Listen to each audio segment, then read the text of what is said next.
कथा श्रवण करते करते हृदय तन्मय हो जाए, नेत्र सजल हो जाए, तो कहना सुनना सफल हो गया। तो बहुत आनंद है, सभी के लिए बहुत बहुत साधुवाद है। भक्तों के तो इतने इतने मनोरथ हैं कि कहाँ तक कहे जाएं। अभी तो पहली कथा ही प्रारंभ हो रही है, जाने कहाँ कहाँ से भक्त लोग मनोरथ कर रहे हैं। अनेक भक्तों ने कहा है कि यहीं कथा में आप अनाउंस कर दीजिए आगे की बाल व्यास की कथाओं का। अब वो जैसा भी संभव होगा। चक्कर है सबका कहना ये है कि जैसे अभी आप यहाँ बैठ के कथा सुन रहे हैं, हमें भी ऐसी ही करानी है। इसमें अड़चन है। एक वैष्णव ने कहा, सबसे पहले तो यहीं पर बैठते हैं हमारे प्रिय लवकुश शर्मा जी, ले और नई बात सुन ले। क्या एक समय भागवत जी, एक समय भक्तमाल। सही बात है, ये भागवत के पंडित बन गए हैं, तो मेरी तो भागवत से छुट्टी हो गई, तो मैं भक्तमाल कहूँगा, ठीक रहा। तो सबसे पहले तो लवकुश जी ने कहा, अच्छा ब्राह्मण शरीर है, ब्राह्मण के मुख से तो भगवान बोलते हैं।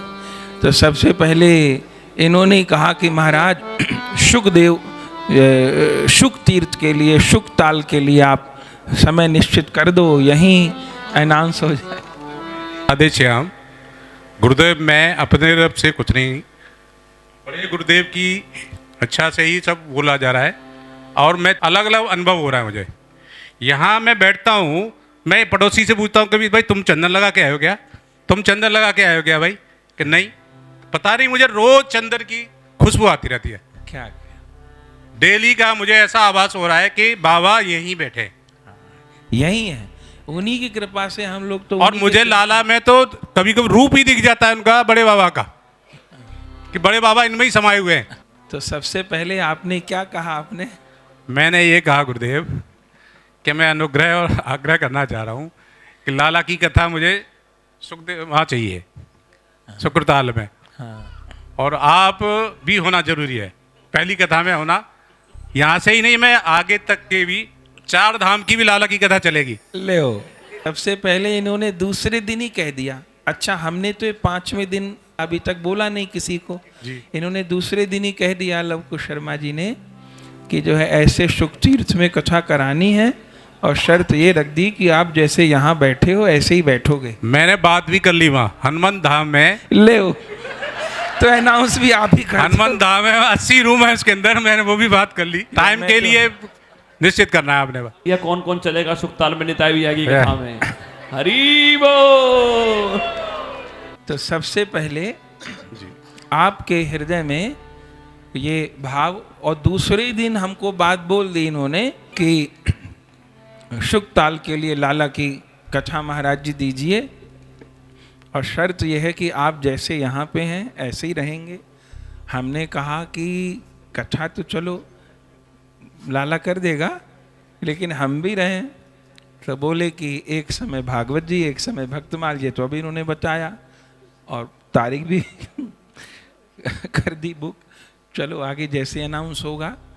लेकिन बड़ी बात ये है, ये तो यहाँ प्रत्यक्ष में सुन रहे थे, तो इनके हृदय में बड़े बाबा प्रेरणा किए, महाप्रभु किए, ठीक बात है। लेकिन ऐसे पता नहीं किस किस के हृदय में प्रेरणा हो रही है। सबको तो उत्तर भी नहीं दे पा रहे, प्रत्यक्ष हैं तो बात कर पा रहे हैं। पूरे दिन तो उतना समय नहीं होता कि सबके फ़ोन अटेंड कर सकें। सबको यही है कि हमको लाला की कथा के लिए पूछना है, महाराज जी को बात करनी है, और यही कह दें कि महाराज जी रहेंगे। तो बात यह है कि जितना संभव हो सकेगा, लेकिन अपनी भी लगातार सेवाएं होती हैं, तो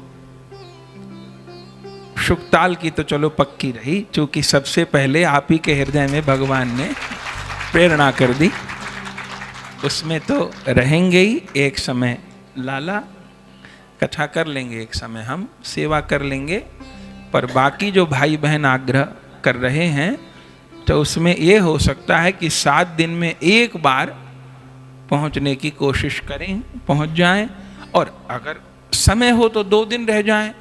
7 दिन ऐसे बैठ के शांति से मैं कथा सुनूं, ये तो मुझे ध्यान नहीं कितने दिन बाद ऐसा समय आया है कि 7 दिन ना बोल रहे हों, चुप बैठ के कथा बोल तो लेते ही हैं ऐसे, लेकिन कथा ना कह रहे हों तो ध्यान में नहीं। मुझे ऐसा कितने साल बाद मौका लगा है।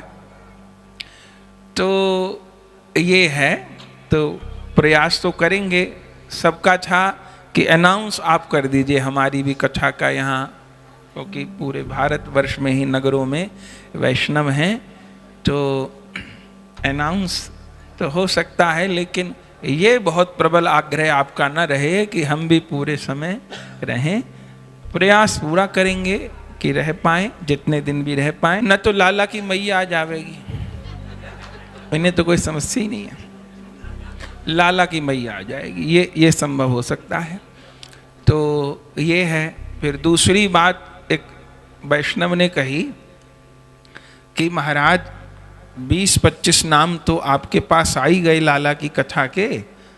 आपने जैसे गुरुदेव का जब उत्सव हुआ ना, अपने परम गुरु जी का 100वां जन्मोत्सव हुआ, तो आपने 100 दिन का 101 दिन का नाम रखा, और वो 101 दिन तक अखंड नाम अलग अलग स्थान पे चला। तो आप जो है एक इनकी भागवत जी जैसे प्रारंभ हो गई हैं, तो 108 कथा की एक माला बनाइए, और फिर क्रम से वो माला चले। जब भी पूरी होए तो 108 श्रीमद् भागवत जी की इनकी कथा हो, तो वो माला इनकी चलती रहे, कभी कहीं हो, कभी कहीं हो, कभी कहीं हो। तो ये भी कहा। अब ये तो बड़ी बात हो गई, 108 कथा तो कितने साल में पूरी होंगी? हैं? 2 साल में? अच्छा, हाँ, तो 52 हफ्ते में 52 कथा हो जाएंगी। जय हैं? ये बढ़िया सलाह दी महाराज जी। डबल कथा भी तो करेंगे, हाँ, सुबह और शाम। सही बात है।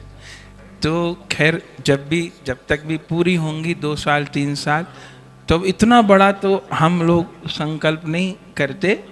ठाकुर जी तो सभी कुछ करवाएंगे, लेकिन जैसे अभी गुरुदेव का उत्सव है 19 जनवरी से यहाँ प्रारंभ हो जाएगा नाम जप, तो हम लोग संख्या ऐसी रखते हैं 11 करोड़ नाम करेंगे, ऐसी संख्या रखते हैं। हमको पता होता है कि बहुत करोड़ नाम होगा, तो हर बार जितना संख्या नाम जप रखते हैं उससे 10 गुना ज़्यादा नाम हो जाता है। तो थोड़ा रख के ज़्यादा होए, उसमें हमको प्रसन्नता होती है। हमको बहुत सबने कहा कि महाराज यहाँ स्थान छोटा पड़ेगा, पर सर्दी में यही स्थान उपलब्ध था। अब होता क्या है कि जितने भीतर बैठे होते हैं उससे दुगने बाहर होते हैं। कल भी यही हुआ, परसों भी यही हुआ, तो सब भवनेश जी को भी सलाह देने लगे कि भाई कोई और स्थान देखते। अब सर्दी में कोई रामलीला मैदान तो संभव है नहीं इतनी सर्दी में। यहाँ तो बैठे हैं तो पता चलता है हवा नहीं, बाहर जाते ही तो फिर ठिठुरने लगता है इंसान। तो ये भी एक आनंद है कि बैठने को स्थान न बचे, कथा के प्रारंभ में ही सब भवन पूरा हो जाए। और फिर सर्दी में भी हजार लोग बाहर बैठ करके कथा सुने, तो ये तो बड़ी प्रसन्नता की बात है। भवनेश जी ने सैकड़ों फोन कॉल की, शायद अपने बेटे के ब्याह में इतने फोन नहीं मिलाए होंगे इन्होंने जितने यहाँ कथा में मिलाए। महाराज जी कह रहे थे 700 बेटे के विवाह में बुलाए, और निताय भी कथा में 1000 जनों को बुलाया। तो इतने फोन किए इन्होंने, लेकिन बात यह है कि फोन तो किए, सबको आदर पूर्वक हाथ जोड़ के कहा, कार्ड देने गए। लेकिन आदमी आजकल भागवत जी में भी औपचारिकता के लिए आते हैं। आ गए, 10 मिनट राम राम कर गए, हाथ जोड़ गए, 100 लोड़ गए, प्रसाद ले गए, जय जय श्री राधे। ये सर्दी में 4 घंटा कौन बैठेगा? अगर केवल निमंत्रण की वजह से आए आदमी तो वो फिर औपचारिकता पूरी करने आता है, राम राम करके चल पड़ेगा। लेकिन कोई 4 घंटे बैठ रहा है तो वो केवल औपचारिकता पूरी करने नहीं आया है, उसको कथा में रस आ रहा है। ये एक सबसे बड़ी उपलब्धि है, ये एक सबसे बड़ी कृपा है। आदमी 4 घंटे आकर के, और ऐसी सर्दी, कथा से पहले कितने भाई बहनों ने तो ये कहा महाराज कैसी सर्दी में कथा रख ली, इस बार तो टीवी में भी बहुत हल्ला मचा ना कि बहुत जोर सर्दी पड़ेगी, ये हो जाएगा, जम जाएंगे, फला हो जाएगा। तो बोले ऐसे समय में पीक सर्दी का समय है, पर हम लोग के पास समय यही था, ना आगे को था ना पीछे को था। लेकिन हरि जी जो करी है सो नीका, अधम अपावन जीव क्या जाने क्या नीका क्या फीका, हरि जी जो करी है सो नीका। तो 108 कथा की माला पिरो लीजिए, तो ऐसा भी आग्रह हुआ। तो अब कुल मिलाकर के इस बात की तो प्रसन्नता है कि आगे की कथाओं का यहाँ अनाउंस हो बालक की, ये तो बड़ी अच्छी बात है। लेकिन फिर हमने सोचा कि क्या करें, फिर सोचा नहीं 7 दिन की कथा होती है तो 7 कथाओं को बोलने यहाँ। फिर एक बात अब समझ में आ रही है कि 108 के बीच में से एक 0 बाहर निकाल दें, तो 18 भी पूर्णांक होता है, 9 पूर्णांक होता है, तो 18 पूर्णांक ही होता है। 9 में गुणा करते जाओ तो 9 का 9 रहता है, 9 दूनी 18, 8 और 1 9, 9 तिया 27, 7 और 2 9, पहाड़ा पढ़ते जाओ 9 का 9 ही रहेगा, घटेगा नहीं। तो 18 कथाओं को हम लोग अवश्य निश्चित करेंगे। भक्तों का तो बहुत इससे ज़्यादा आग्रह है, और फिर एक समय अंतराल दे करके ऐसा विचार करके कि हम भी एक दिन को आ सके, क्योंकि यही सबसे ज़्यादा मेहनत का काम है कि हम कैसे सब जगह पहुंच पाएंगे।